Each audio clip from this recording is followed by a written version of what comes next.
الحمد لله وأصلي وأسلم على رسول الله وعلى آله وصحبه ومن والاه أما بعد jemaah maghrib yang dirahmati Allah Ta'ala, kembali kita meneruskan kajian hadis Nabi kita sallallahu alaihi wasallam dengan mengambil buku ringkasan Sahih Al-Bukhari, ringkasan atau mukhtasar Sahih Al-Bukhari.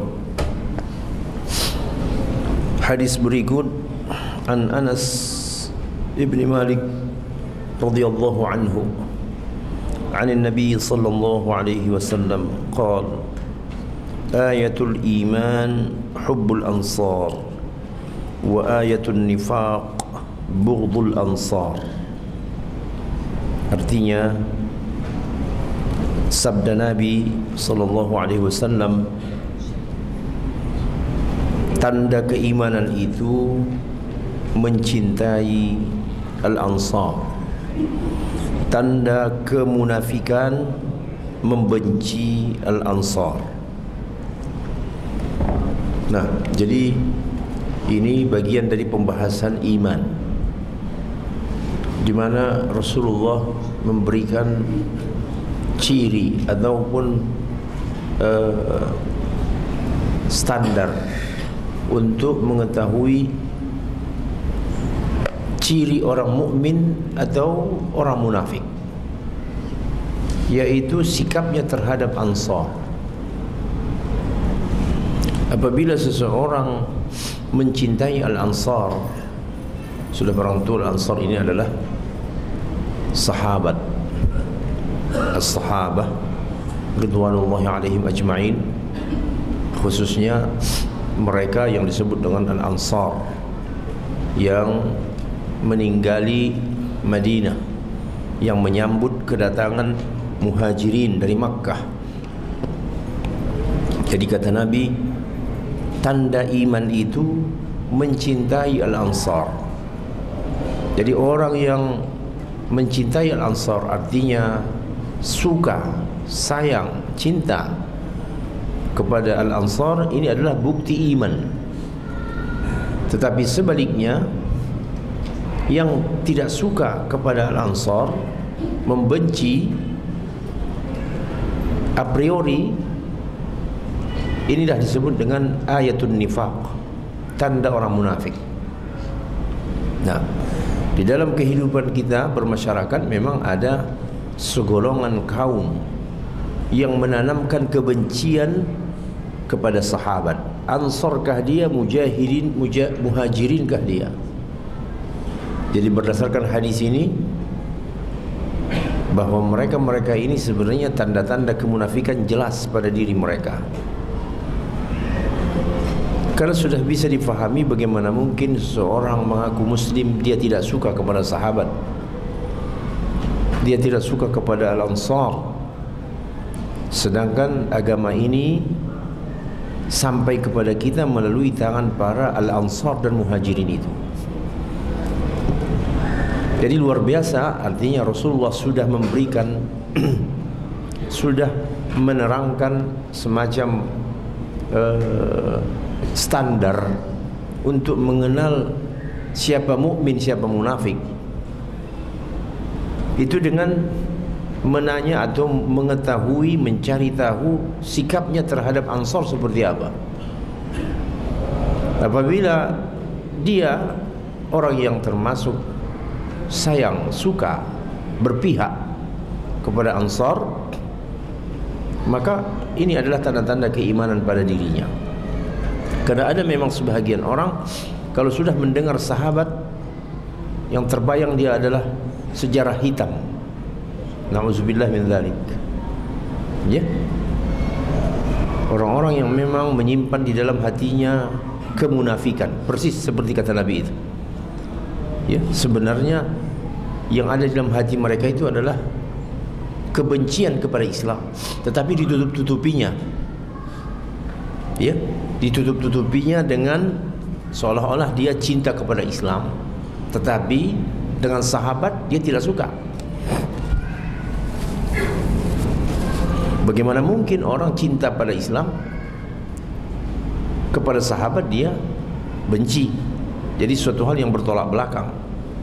Jadi inilah salah satu hadis yang menerangkan sesungguhnya orang-orang yang menyimpan kebencian di dalam hatinya kepada Ansar, mereka ini adalah orang-orang munafik.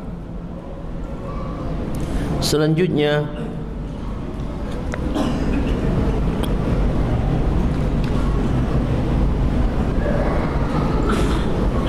hadis berikutnya diriwayatkan dari Ubadah ibn Samit. Ubadah ini termasuk orang yang ikut terlibat dalam perang Badar bersama Rasulullah, dan dia adalah salah seorang pembaiat pada malam Aqabah, Lailatul Aqabah. Beliau melaporkan bahwasanya Rasulullah sallallahu alaihi wasallam bersabda, sementara di sekitar beliau ada beberapa orang dan para sahabat beliau, dan dalam sebuah riwayat kami sedang di tempat Nabi dalam sebuah majlis. Ini sekedar tambahan-tambahan riwayat yang menceritakan suasana waktu beliau mendengar hadis itu dari Nabi. Apa kata Rasulullah? Ta'alau bayi'uni, atau dalam riwayat yang lain ubayi'ukum ala alla tusyriku billahi syai'a. Kemarilah kalian, bai'atlah aku. Kita di dalam sunnah sejarah memang sudah populer sebutan bai'ah. Artinya seseorang bersumpah setia, mendukung dengan sepenuhnya, ya. Kalau pada masa itu Rasulullah, kalau setelah Rasulullah siapa? Khalifah. Marilah kalian kemari, berbai'ahlah kepadaku. Ada suatu riwayat menyebutkan, apakah kalian mau aku membaiat kalian? Apa isi baiat itu? Alla tusyriku billahi syai'a, agar kamu tidak mensekutukan Allah dengan sesuatu apapun. Ya, ini isi bai'ah. Jadi dari dulu apabila seorang pemimpin disahkan ataupun ditunjuk ataupun diterima oleh kaum muslimin, itu kaum muslimin ataupun yang mewakilinya itu melakukan bai'ah kepada mereka, para pemimpin itu. Dan isi bai'ah itu adalah kesetiaan dalam menjalankan syariat, dalam menjalankan ajaran Islam. Dengar apa isi bai'ah sahabat dahulu? Alla tusyriku billahi syai'a, bahwa kamu tidak mensekutukan Allah dengan sesuatu apapun. Ya? Jadi inti ajaran Islam itu isi bai'ahnya. Yang kedua, wala tasriqu, dan jangan kalian mencuri.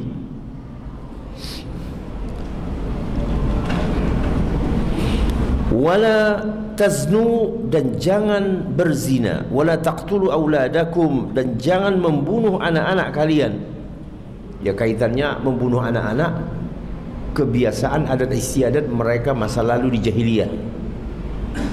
Ya, karena menganggap ya kalau anaknya lahir perempuan itu memalukan. Ini kan adat jahiliyah ini.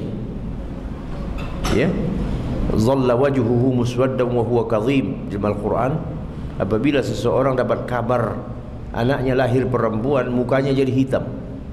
Ya, dia jadi malu besar kepada masyarakatnya, tidak mau muncul di tengah orang karena merasa malu dapat anak perempuan.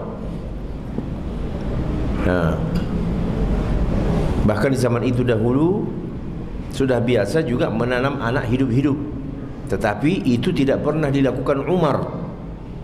Sementara di kita kan ada kisah yang sering kita dengar, ya, masa jahiliyah kata mereka Umar menanam anaknya hidup-hidup. Itu berita bohong, dusta 100%. Ya, jangan dengarin itu. Itu adalah dagangannya Syiah untuk menanamkan rasa tidak hormat, rasa kurang, ya, kepada Umar bin Khattab. Cerita itu betul-betul dari sumber yang tak layak dipercaya. Ya, kita sudah, semua kita kan dari kecil dulu sudah mendengar itu. Ya, bercerita tentang perilaku jahiliyah dahulu sebelum Rasulullah dibangkitkan jadi Rasul. Termasuklah kata mereka Umar, ya, pada masa jahiliyahnya menanam anaknya hidup-hidup. Innalillahi wa inna ilaihi raji'un. Itu tidak pernah dilakukan oleh Umar. Ya, sejahil apapun beliau dulu pada masa jahiliyah, dan semuanya orang jahil pada masa jahiliyah itu, tetapi itu tidak pernah dilakukan oleh Umar. Ya, ini cerita murahan. Siapa produsennya? Syiah. Ya, jadi banyak ini cerita-cerita yang sempat masuk ke telinga kita melalui ustadz-ustadz penceramah, tetapi itu berita itu sama sekali tidak valid, Pak. Ada satu lagi cerita, pernah dengar Sa'labah? Iya kan? Nah, orang-orang yang dari kampung sering dengar itu, penceramah, ada Sa'labah, kata mereka ini, kata si penceramah umpamanya, Sa'labah ini dahulu adalah seorang sahabat Nabi yang awalnya miskin sekali. Ya, kain sarung pun harus berbagi dengan istrinya, karena dia punya kain sarung satu. Jadi kalau dia sholat, istrinya telanjang. Kemudian kalau istrinya mau sholat, suaminya Sa'labah ini harus buka pakaian dulu, saking miskinnya. Lalu suatu ketika Rasulullah memanggil dia, karena begitu selesai sholat dia buru-buru pulang. Ditanya, kenapa Sa'labah? Saya punya kain satu ya Rasulullah, inilah kami bagi berdua sama istri, tolonglah saya didoakan. Jadi Nabi pun mendoakan dia. Menurut cerita itu ya. Lalu setelah didoakan oleh Nabi, ya, mulailah dia berkembang, punya kambingnya beranak terus. Kemudian sudah beranak kambingnya, dia pelihara sapinya berternak terus, naik lagi ke onta. Kemudian harta perniagaannya, kebun kurmanya, sampai belakangan Sa'labah ini, kata mereka itu enggak datang-datang lagi sholat ke masjid. Ditanya oleh Rasulullah, di mana Sa'labah? Oh, dia sudah tidak datang lagi ya Rasulullah, karena dia sibuk mengurusi ternaknya. Ini berita komoditas Syiah. Tidak mungkin ada seorang sahabat yang enggak datang-datang ke masjid. Cerita yang tak jelas sumbernya, ya, dan memang sengaja disusupkan dengan tujuan apa? Merendahkan kredibilitas sahabat. Setingkat sahabat aja begini, ya. Jadi sebenarnya kita kalau mendengar cerita, kita dari jalan cerita itu sudah langsung faham itu. Memang begitu seorang muslim harus langsung faham, menangkap apa inti ceritanya nih. Oh, merendahkan, ya, merendahkan sahabat. Masa ada sahabat yang mula-mula miskin, lalu jadi kaya, setelah itu gak pernah lagi datang sholat berjamaah? Suatu hal yang tak pernah terjadi pada sahabat. Nah, ini setidak-tidaknya ada dua cerita populer.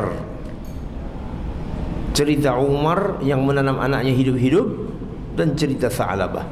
Itu hilangkan dari memori Anda semua.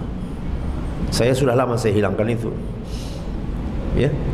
Maka setiap saya mendengar cerita itu, ya, langsung teringat, inilah kerja siapa? Kerja orang Syiah. Nah, kembali kita kepada hadis Nabi tadi. Jangan kamu sekutukan Allah dengan sesuatu apapun. Artinya kita sebagai umat Muhammad berbangga dengan tauhid kita. Ya. Coba orang-orang luar Islam, Tuhannya ada 3. Ya enggak, Pak? Nabinya dibilangnya Tuhan. Nauzubillahi min dzalik. Sementara kita oleh Nabi kita sallallahu alaihi wasallam dilarang untuk mengkultuskan dirinya. Apa kata Rasulullah dalam hadisnya? La tuturuni, jangan kamu agung-agungkan aku. Kama atratin Nasara Isa bin Maryam, sebagaimana kaum Nasara, kaum Nasrani mengagung-agungkan Isa putra Maryam. Coba dengar Bapak, Nabi sendiri menolak dirinya didewa-dewakan, diagung-agungkan. Karena ini adalah pintu membuat orang jatuh dalam syirik. Ya, dia sudah tidak sadar lagi nanti. Mulanya memang kagum, cinta, lalu dikipas sama syaitan. Naik, memang ini manusia luar biasa. Nanti setingkat lagi nampaknya sebenarnya dia ini bukan murni manusia. Ya, itu makin naik terus. Lama-lama itu sudah seperti mereka mengatakan Isa bukan manusia tetapi Tuhan. Dan disinilah khasnya tauhid di dalam Islam, tidak mensekutukan Allah dengan sesuatu apapun di dalam sesembahan, ya, dalam rububiyah, dalam uluhiyah, dalam al-asma' was sifat. Tidak boleh mensekutukan Allah Ta'ala. Kemudian tadi, kamu tidak mencuri, kamu tidak berzina, dan kamu tidak membunuh anak kamu. Ya, tidak membunuh anak-anak kamu, dan tidak merampas, tidak melakukan kedustaan. Masya Allah. Wala ta'tu bi buhtanin taftarunahu baina aydikum wa arjulikum.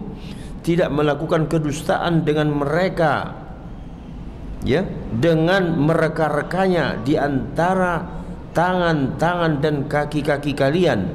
Jadi betul-betul sifat watak sahabat itu betul-betul jujur sejujur-jujurnya, tidak tahu bohong, Pak. Inilah merupakan bai'ah mereka, ya. Tidak melakukan kedustaan dengan mereka-rekanya di antara tangan-tangan dan kaki-kaki kalian. Kan luar biasa itu. Serta janganlah kalian mendurhakai aku dan kebaikan. Wala tu'suni fi ma'ruf. Jangan kamu mendurhakai aku dalam kebaikan. Artinya, ya, selama yang diperintahkan oleh Rasulullah itu baik, jangan kamu bantah. Emangnya pernah Rasulullah memerintahkan yang tak baik? Ya, tetapi itu adalah pendidikan, Pak. Pendidikan seorang pemimpin agar terbiasa rakyatnya patuh kepada pemimpinnya dalam hal yang ma'ruf, dalam hal yang benar. Kalau sudah tidak benar, jangan patuh. Nah, ini ditanamkan oleh Rasulullah dalam bai'ah.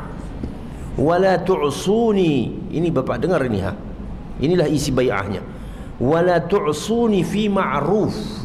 Jangan kamu durhaka kepadaku. Rasulullah kedudukannya waktu itu sebagai apa?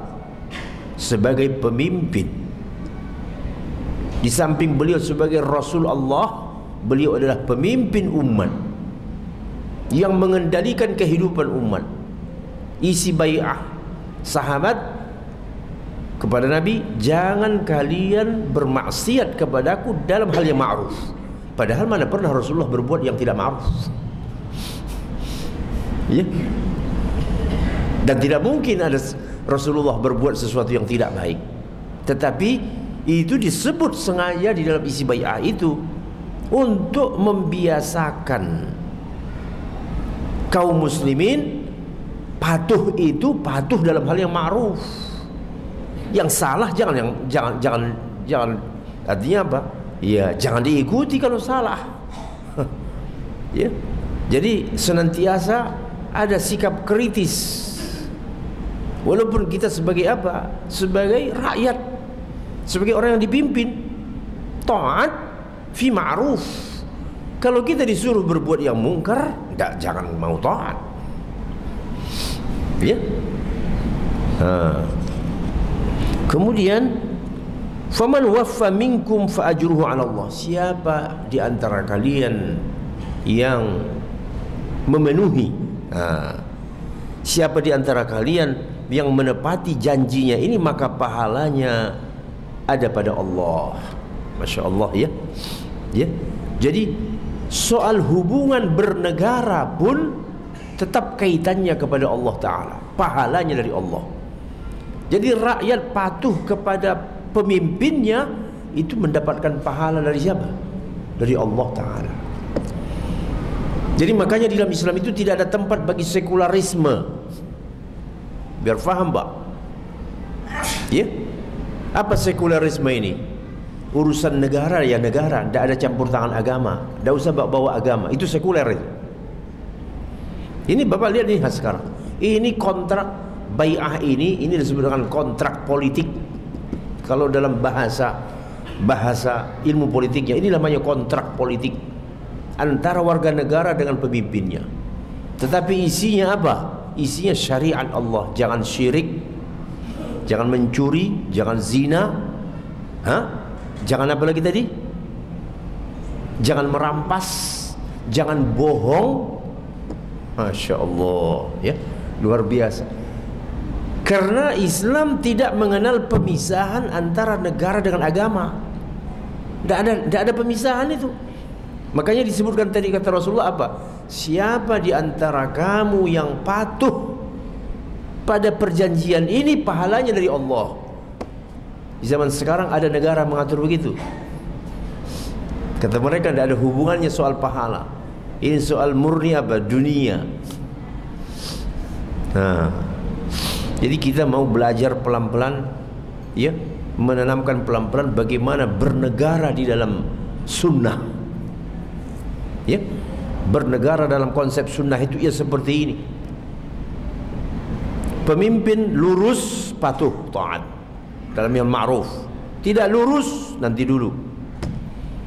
Kalau kita patuh kepada dia, pahalanya dari siapa? Dari Allah.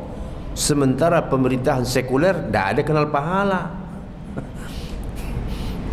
Kata dia nggak ada urusan pahala di sini. Ini murni soal kekuasaan. Oh, kita tidak. Dan tidak akan mungkin kepatuhan apabila pemimpinnya kafir. Betul tidak? Tidak akan mungkin patuh kepada pemimpin orang kafir. Jadi oleh karenanya jangan sekali-kali kafir diberi apa? Kekuasaan. Itu semuanya adalah konsekuensi logis. Kita wajib taat sama pemimpin, wajib. Tetapi ikuti apa arahan Allah. Jangan kamu ambil aulia kamu Yahudi dan Nasara. Jangan kamu ambil aulia kamu kafir dengan meninggalkan kaum mukminin. Seburuk-buruk mukmin tidak bisa dibandingkan dengan siapapun kafirnya. Orang di zaman sekarang memang sudah hanyut. Daripada muslim tapi korupsi, lebih bagus yang bersih walaupun dia non muslim. Astagfirullah. Perbandingan dari mana ini? Ini perbandingan orang kafir ini. Ya. Ini perbandingan yang berisi racun. Seolah-olah manis, bungkusnya manis, isinya racun. Islam sunnah mengajarkan apa? Harus muslim. Soal dia bagaimana perilakunya, dia nanti bertanggung jawab di hadapan Allah. Tetapi kita tetap saja melakukan apa? Iya, koreksi, ya, nasihat. Nah, kan ada di dalam hadis tentang nasihat. Kepada siapa nasihat itu? Lillahi wali rasulihi, ya, walil mu'minin, wali a'immatil muslimin wa ammatihim. Kepada nasihat itu juga kepada pemimpin-pemimpin kaum muslimin, perlu dinasihati. Jadi selanjutnya, faman waffa minkum fa ajruhu 'ala Allah wa man asaba min dzalika syai'an fa'uqiba bihi fid dunya fa huwa kaffaratun lah. Maka barang siapa di antara kalian yang menepati janjinya itu, sesungguhnya pahalanya ada pada Allah. Dan siapa yang melakukan sesuatu dari itu, artinya melanggar, ya, siapa yang melanggar janji itu, maka akan dihukum oleh Allah di dunia, dan itu merupakan tebusan baginya dan penyucian.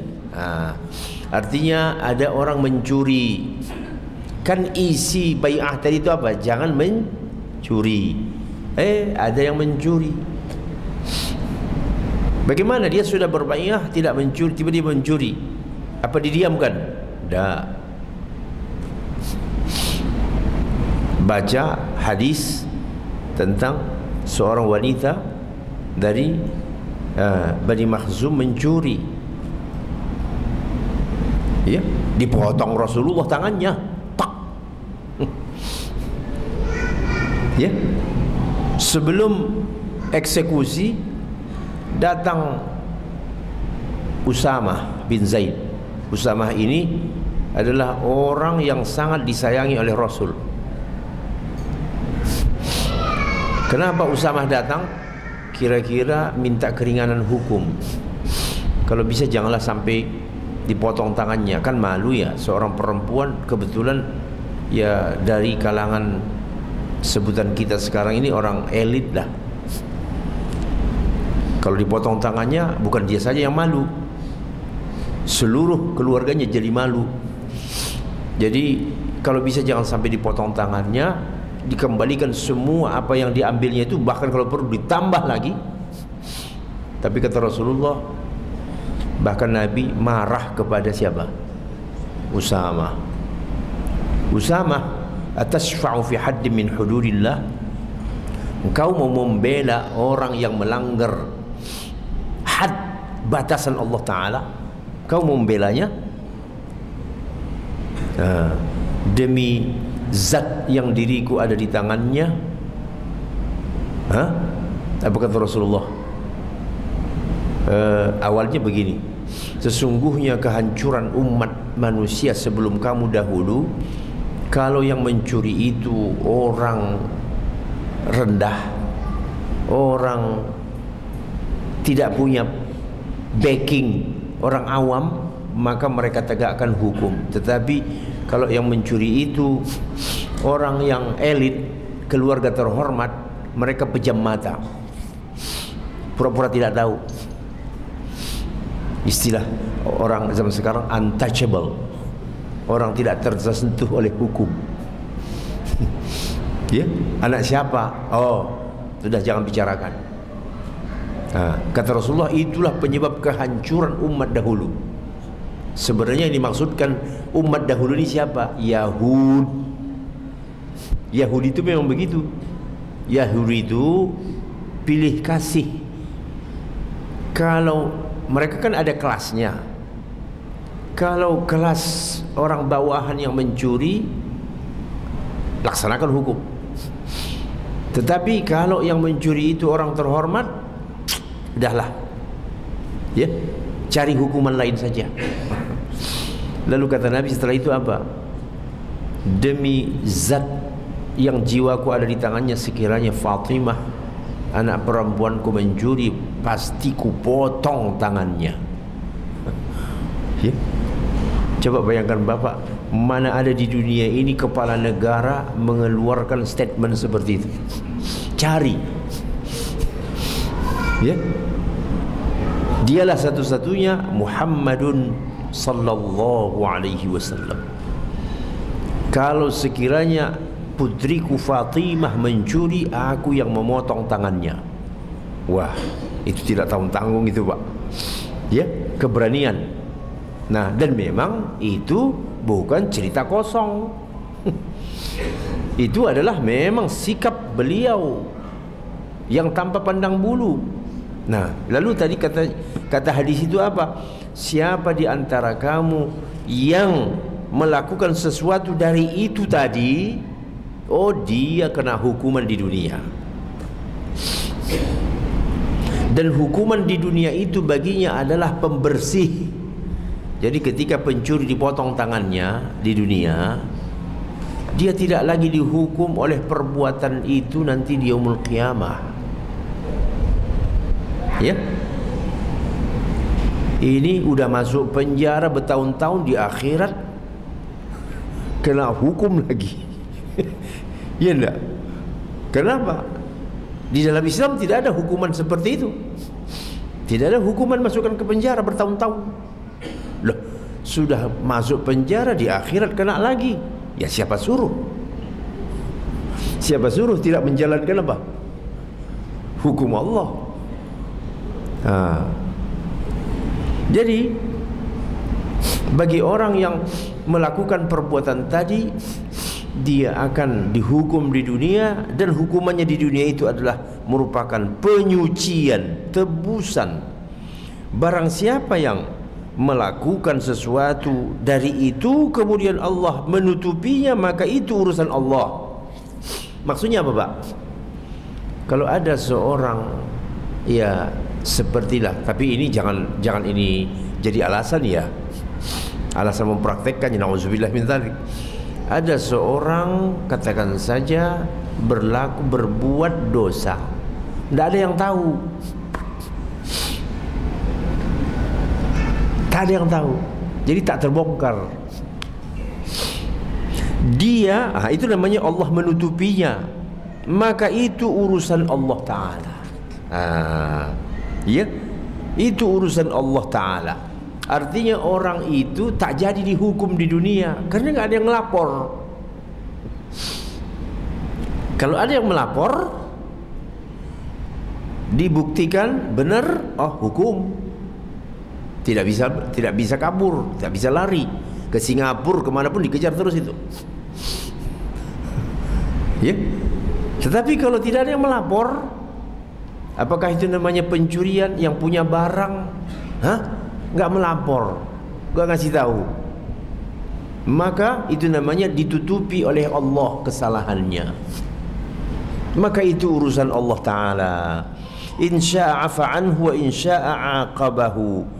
Kalau Allah berkehendak, Allah maafkan dia, dan kalau Allah berkehendak, Allah hukum dia.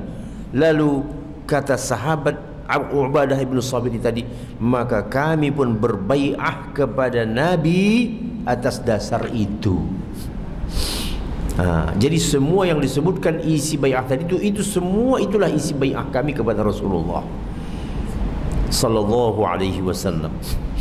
Jadi Masya Allah Bapak ya, kenapa masyarakat sahabat itu aman, tentram, ya, harta terbuka, tidak ada yang mencuri, ya, tidak ada bohong, karena memang sudah dibentuk dari awal dengan akidah yang kuat. Jadi orang-orang yang sudah terbentuk akidahnya, inilah yang sebenarnya menjadi warga negara terbaik. Ya. Adapun orang yang akidahnya hancur, maka ini diragukan dia menjadi seorang warga negara yang baik, karena tidak ada yang membentuk kepribadiannya. Sementara seorang muslim yang telah dibenahi, yang telah dibentuk akidahnya, akidah itulah yang menuntut dia jadi jujur, tidak mau mencuri, tidak mau berbohong, tidak mau zina. Makanya dari awal tadi apa? Jangan kamu mensekutukan Allah dengan sesuatu apapun. Karena tauhid inilah fondasi dari segala-galanya. Walaupun bukanlah berarti setiap muslim itu seperti malaikat, tidak. Manusia tetap manusia. Ya biasalah kalau dalam jumlah besar lalu kasusnya terjadi 1, 2, 3 kasus, wajar-wajar saja. Seperti di zaman sahabat, ada nggak terjadi kasus pencurian? Ada kasus perzinaan? Ada. Tapi jumlahnya cuma 4 kasus. Yang hidup pada saat itu 120.000. Di zaman itu warga negara Rasulullah, sahabat 120.000. Yang mencuri, yang berzina 4. Wajar tidak? Wajar, manusia. Kalau tak ada yang berzina sama sekali, malaikat semua ini. Jadi masyarakat Islam itu bukan angka kejahatan 0, tidak, ya, tetapi rendah sekali angka kejahatan. Ya, sebenarnya membuktikan itu gampang saja, Pak. Pada bulan Ramadan, coba tanya kepolisian, angka kriminal di bulan Ramadan seperti apa, Pak? Pasti laporannya apa? Menurun drastis. Apa sebabnya? Manusia dekat dengan agama. Jadi agamalah yang sangat berperan secara efektif untuk mengarahkan hidup manusia. Membentuk manusia taat hukum tanpa agama, itu kemungkinan besarnya gagal. Makanya kita menjadi manusia yang taat pada agama. Karena orang kalau sudah taat pada agama, taat sama Allah. Sama Allah saja dia sudah taat, apalagi lah sama manusia. Dia sudah terbiasa taat sama Allah. Tetapi kalau dipaksa untuk taat sama manusia, sedangkan sama Allah dia tidak taat, berat kan? Berat. Iya. Oleh karenanya sekali lagi, manhaj di dalam Islam itu membentuk kepribadian orang itu dengan akidahnya dulu, dibenahi dulu sampai yakin betul dia akan Allah Ta'ala, apa yang diturunkan oleh Allah Ta'ala kepada manusia, ketaatannya tinggi. Itu gampang sekali itu. Kesalahan itu gampang, ya. Baik, kemudian bab berikutnya, Masya Allah, udah mau isya ya? 10 menit lagi. Merupakan bagian dari agama melarikan diri dari fitnah. Ya, saya mengatakan di sini sebentar, tidak disebutkan hadisnya di sini, mungkin di bab yang lain nanti. Di sini disebutkan Abu Sa'id Al-Khudri yang dengan izin Allah akan disebutkan insyaallah nanti di dalam bab berikutnya, bab manaqib. Bab sabda Nabi sallallahu alaihi wasallam, aku adalah orang yang paling mengenal Allah di antara kalian, dan sesungguhnya pengetahuan adalah pekerjaan hati, berdasarkan firman Allah di dalam suratul Baqarah, ya. Akan tetapi Allah menghukum kamu disebabkan sumpahmu yang disengaja untuk bersumpah oleh hatimu. Mari kita lihat hadis yang terkait dengan bab ini. Diriwayatkan dari Aisyah radhiyallahu anha qalat kana Rasulullah sallallahu alaihi wasallam idza amarahum minal a'mal bima yutiqun. Kata ibunda kita Aisyah, dulu kalau Rasulullah itu memerintahkan manusia, sahabat, beliau memerintahkan mulainya dari pekerjaan-pekerjaan yang dapat mereka lakukan. Artinya mulai dari yang ringan-ringan dulu. Jadi kalau Nabi menyuruh sahabat sesuatu, itu mulainya dari yang ringan. Jangan umpamanya orang baru mau belajar Islam disuruh tahajud. Iya. Oh, kamu kalau mau belajar Islam harus bangun sebelum subuh, 1 jam 2 jam sebelum subuh. Kamu menangis.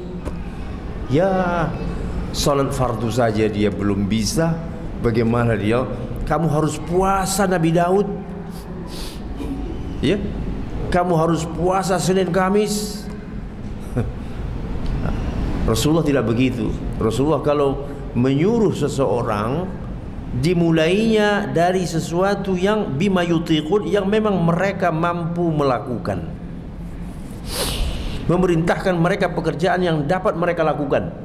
Artinya yang mampu, yang terjangkau, supaya diri ini tidak menolak, ya. Supaya orang tidak kabur, itulah istilahnya. Supaya sederhananya gampang dipahami. Mereka berkata, qalu inna lasna kahai'atika ya Rasulullah. Jawab mereka, keadaan kami tidak seperti keadaan engkau ya Rasulullah. Kenapa keadaan engkau ya Rasulullah? Inna Allah qad ghafara laka ma taqaddama min dhanbika wa ma ta'akhkhar. Karena engkau itu sudah diampuni dosamu yang terdahulu dan yang akan datang. Lalu fayaghdabu hatta yu'raf al-ghadabu fi wajhihi. Mendengar itu Rasulullah tampak marah di mukanya. Maksudnya apa ini tadi? Ucapan mereka tadi yang mengatakan, kami kan tidak seperti engkau ya Rasulullah. Kalau engkau itu sudah diampuni dosamu. Maksudnya faham kira-kira. Artinya mereka masih belum puas dengan amalan-amalan seperti itu. Masih ringan sekali bagi mereka. Maunya yang dikasih itu yang berat gitu. Sementara Rasulullah ngasihnya yang apa? Yang ringan. Nah, jadi logika mereka, kenapa kami yang dikasih yang ringan-ringan? Kalau engkau ya Rasulullah sudah pasti, artinya dosamu sudah diampuni. Kalaupun engkau mengerjakan sesuatu yang ringan, itu tidak mengapa. Tetapi kami, dosa kami tidak maksum. Ya, dosa kami belum tentu diampunkan. Oleh karenanya kami ya butuh yang agak berat lah. Itulah kira-kira ya. Supaya seimbang dengan dosa. Dosa dilakukan untuk pengimbangnya, amalnya juga apa? Yang besar. Nah, mendengar itu tampak wajah marah pada Rasulullah. Apa kata beliau sallallahu alaihi wasallam? Sesungguhnya yang paling bertakwa di antara kalian dan yang paling mengenal Allah di antara kalian adalah aku. Inna atqakum wa a'lamakum billahi ana. Jadi Rasulullah membantah sikap mereka ini. Sikap mereka tadi yang merasa tidak puas dengan apa tadi? Dengan amal yang ringan-ringan. Mereka menginginkan yang berat, karena mereka mengira ya supaya seimbang dengan kondisi mereka sebagai manusia yang punya dosa, yang belum tentu dosanya itu diampunkan Allah. Tetapi beliau sallallahu alaihi wasallam membantah cara berpikir seperti itu. Ya, apa yang diajarkan oleh beliau itulah yang benar.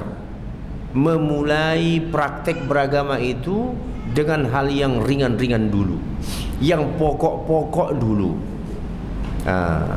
Jangan dimulai dari yang berat-berat, karena memang psikologinya manusia ini kan ada apanya Pak? ada jenuhnya.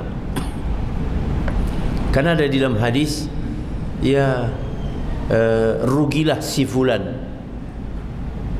Dulu dia salat tahajud, sekarang dia sama sekali tidak salat tahajud lagi. Kenapa? Dulu waktu semangat, waduh, berjam-jam salat tahajud. Tetapi namanya manusia, ada batas apanya? Jenuhnya. Ada batas jenuhnya. Makanya Nabi mengajarkan yang ringan-ringan aja dulu, ya, yang mampu kamu lakukan aja dulu. Nanti kalau sudah kamu terbiasa, udah mapan, baru meningkat sedikit, meningkat lagi. Tetapi kalau orang ini karena bersemangat, begitu mengenal Islam langsung berubah, pengen sejajar dengan ulama, ya? Apa yang dikerjakan orang alim, syekh, itu yang ingin dia kerjakan. Tunggu dulu bung, kita ini manusia, kita ini punya rasa jenuh. Nanti belum sempat berapa lama kamu begitu, akhirnya kamu pun sudah apa? Jenuh, berubah. Lebih parah tidak?